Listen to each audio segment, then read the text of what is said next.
Herbert West, Reanimator, by H.P. Lovecraft.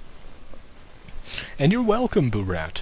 Uh, this tale, probably hands down one of my personal favorites. Definitely in the top 5 of my favorite Lovecraft tales.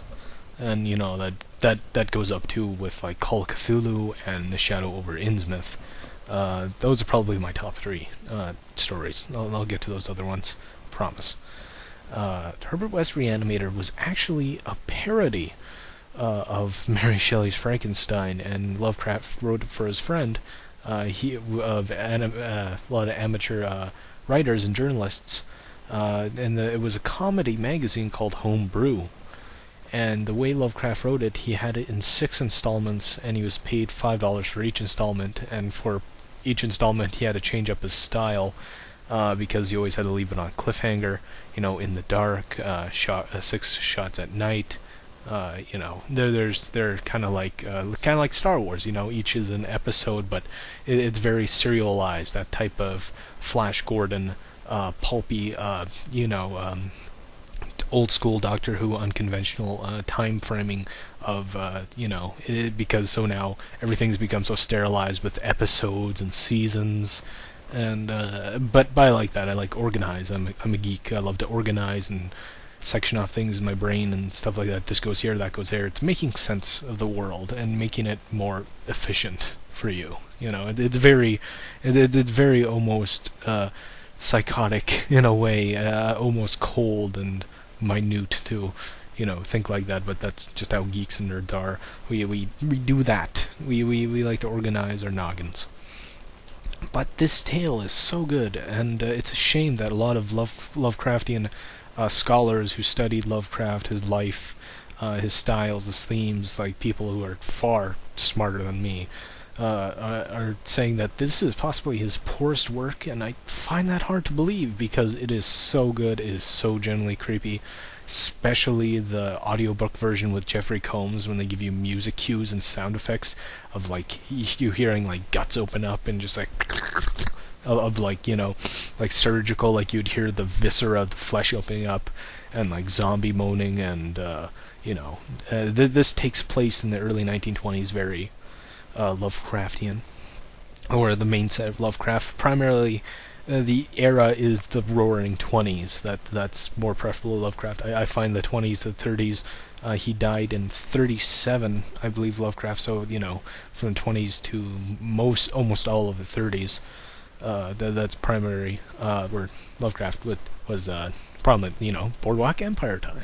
I mention it because I love that show. Oh, the show keeps on surprising me. I for bodyguards, I'm serious. Richard Harrow and Chewbacca are my wingmen. Seriously, if I got to pick them out of any universe and just plop them down beside me as my right hand men and bouncers, it'd be those two cats.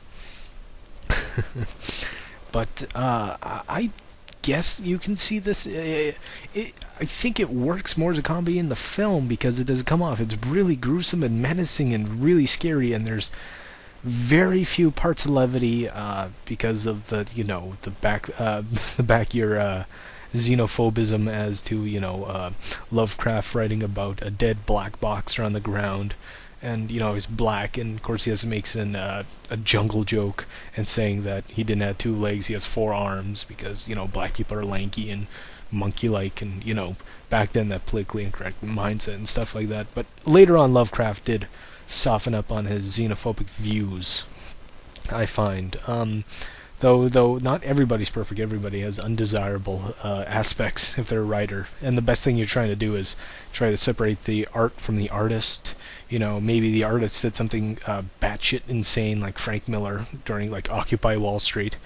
But you can still like Sin City. You can still like something else. That's why I try to separate. It's almost kind of turning into morality in a form of currency. How some people blame other people, not for their work, but themselves as a character, but degrading their work because of their personal lives, not because the work in itself is bad. It's kind of an insidious way to criticize somebody and just pick them down. Where was I going? Oh yeah. great story. I really can't lie.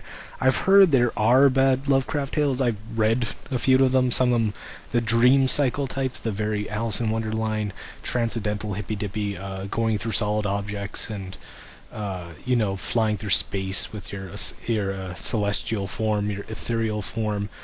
I don't like that. I like the material world of Lovecraft that humanity is feeble, and I like that idea. But this has no real connection to the Cthulhu mythos at all. Really, this is all science. These are all scientific type like ghouls and zombies. And pardon me, phlegm in my throat. But the films, I enjoyed them all. I think 2 is my personal favorite. I like Bride of Reanimator and Beyond Reanimator. Sadly, in the story, there is no severed penis fighting a rat. That's lacking. I'll do a review of Beyond Reanimator and of all the films. And what else here? The comic book Army Darkness versus Reanimator. I'm not a big fan of the Army Darkness comics. I don't think the Army Darkness thing is used for it's meant for a long narrative. I say treat it how I treat porn, like candy, very sparingly, or just to treat yourself, because this something is not meant for long narrative at all. The novelty wears off pretty quick. For me. But I still love Ash and all that dark humor and stuff. Aside from that, I really gotta check it out. I talked more about other things, rambling again, my shotgun-like mind going all scatterbrain all over you folks. Or folk.